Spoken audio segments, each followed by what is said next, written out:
अगर दिल करे कुछ मीठा खाने का तो खीर में रस मिलाइए और कमाल देखिए। ऐसा मीठा तैयार होगा कि हर कोई हैरान रह जाएगा।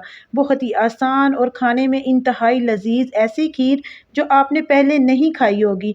रस की ये शानदार और लजीज रेसिपी आपको और आपके घर वालों को बहुत ही पसंद आएगी। तो अस्सलाम वालेकुम, मैं हूँ उज़्मा और आप देख रहे हैं मेरा YouTube channel tasty recipe by Uzma. Recipe बहुत ही शानदार है, लास्ट तक देखिएगा और अगर आपको मेरी वीडियो पसंद आए तो लाइक शेयर करना मत भूलिएगा। तो जल्दी से रेसिपी को स्टार्ट कर लेते हैं। बिस्मिल्लाहिर्रहमानिर्रहीम। एक अदद पैन लेंगे, उसमें मैं डालूंगी घी, तकरीबन 1 टेबल स्पून लिया है मैंने। और अब आपने क्या करना है कि मेरे पास कुछ ड्राई फ्रूट है, मसलन बादाम, गिरी और काजू वगैरह, ये सब मैंने इनको रोस्ट कर लिया है और मैंने इनको एक प्याली में निकाल लिया है। इधर ले रही हूँ एक अदद कढ़ाई और उसमें मैं डालूंगी 2 लीटर दूध का। 2 लीटर दूध से मैं ये खीर तैयार करूंगी और सबसे पहले मैं इसमें डालूंगी इलायची पाउडर। ये डाल के आपने इसको तकरीबन 10 मिनट तक के लिए पका लेना है और जो आंच है इसकी मैंने मीडियम रखी हुई है। और ये है मेरे पास चावल। देखिए चावलों को मैंने आधा घंटा पहले भिगो के और धो के रखा हुआ था। सबसे पहले हम इसमें चावल ऐड कर देते हैं।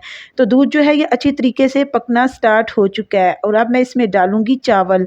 चावल डाल के इसको मज़ीद पकाएंगे, तकरीबन 10 से 15 मिनट तक के लिए चावल डाल के इसको पकाएंगे। आपने वीडियो को फुल वॉच करना है क्योंकि वीडियो जो है ये बहुत ही शानदार है। तो ऐसी खीर तो आपने पहले कभी भी नहीं खाई होगी। तो मेरे पास है इधर 3 अदद रस। अब मैं इनको ग्राइंड करके इसका पाउडर बना लूँगी, यानी कि इसको मैंने चूरा कर लिया है। अब मैं इसमें ऐड करूँगी मिल्क पाउडर। इधर मेरे पास 1 कप मिल्क पाउडर है, जो छोटे वाला कप होता है वो। अब इन दोनों चीज़ों को आपने मिक्स करके पानी डाल के इनको अच्छे तरीके से ग्राइंड कर लेना है। आपने इसको मिक्सी जार में डालकर इसको अच्छे तरीके से ग्राइंड कर लेना है ताकि ये जो रस है और मिल्क पाउडर है ये अच्छे तरीके से ग्राइंड हो जाए। तो अब मैंने इसको ग्राइंड कर लिया है और जो खीर है ये अच्छे तरीके से पकनी स्टार्ट हो चुकी है। जो मिक्सचर मैंने ग्राइंड किया था वो इसमें ऐड कर देंगे, रस का और मिल्क पाउडर का, वो आपने डाल के इसको अब अच्छे तरीके से पकाना है ना। बहुत ही शानदार रेसिपी। आपने लाखों तरह से, करोड़ों तरह से खीर की रेसिपी देखी भी होगी, लेकिन आपको इस तरह की रेसिपी पहले यूट्यूब पर कभी भी नहीं मिलेगी। ये इतनी शानदार और लाजवाब रेसिपी है। हज़ारों तरीके से हम खीर बनाते हैं, लेकिन अगर आप इस तरीके से खीर बनाएंगे तो आपको और आपके घर वालों को बहुत ही पसंद आएगी। और इसको हम रबड़ी खीर भी बोल सकते हैं। ये बहुत ही मज़े की बन के तैयार हुई थी, इसलिए मैंने आप लोगों के साथ शेयर किया है। अगर आप में से कोई मेरी इस रेसिपी को ट्राई करता है तो वो मुझे कमेंट में ज़रूर बताए कि आपसे ये जो मेरी रेसिपी है ये कैसी बनी है।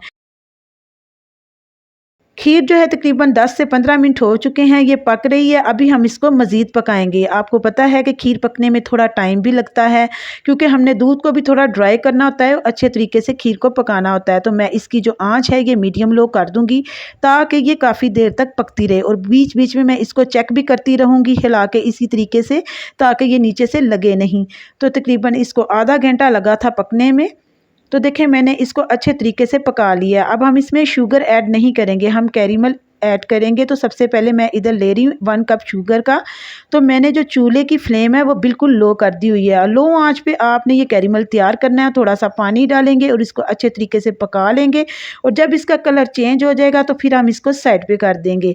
तो इस तरीके से अगर आप खीर बनाएंगे तो आप यकीन करें कि आपको बहुत ही पसंद आएगी और जो रस का इसके अंदर टेस्ट आएगा वो भी बहुत ही लाजवाब लगता है। तो देखिए कैरेमल बन के रेडी हो चुका है, ये मैं अब खीर में ऐड करूँगी। तो खीर जो है ये मैंने साइड पे रखी हुई थी। खीर को अब हम दोबारा चूल्हे पे रखेंगे और ये कैरेमल जो मैंने तैयार किया है ये खीर के अंदर ऐड कर देंगे। और अगर आपको इधर मेरी वीडियो अच्छी लग रही है तो प्लीज़ वीडियो को लाइक कर दें और जो लोग मेरे चैनल पर न्यू हैं वो चैनल को सब्सक्राइब कर दें और अपने दोस्तों के साथ ज़्यादा से ज़्यादा शेयर भी कर देना। तो देखिए खीर में मैंने कैरेमल जो तैयार किया था ये मैंने ऐड कर दिया है और खीर अच्छे तरीके से पकना स्टार्ट हो चुकी है, लेकिन अभी पकी बिल्कुल भी नहीं है। अभी हम इसको मज़ीद पकाएंगे, तकरीबन इसको 10 से 15 मिनट तक के लिए मज़ीद पकाएंगे ताकि जो इसके अंदर दूध है ये थोड़ा और ज़्यादा ड्राई हो जाए। आप बच्चों को बना के दें, बड़े भी खाएंगे तो वो आपकी तारीफ़ करेंगे और अगर आपके घर मेहमान आ जाते हैं तो वो भी खा के आपकी तारीफ़ करेंगे और आपसे रेसिपी ज़रूर पूछेंगे। ये इतनी टेस्टी और मज़े की तैयार होती है। तो देखिए खीर जो है ये अच्छे तरीके से पक चुकी है। मैं आपको इसको हिला के चेक भी करवा देती हूँ। जो मैंने ड्राई फ्रूट जो रोस्ट किए हुए थे वो आपने इसमें ऐड कर देने हैं और इसको हिला देना है और आपने इसमें थोड़ा सा क्योरा भी ऐड कर देना है।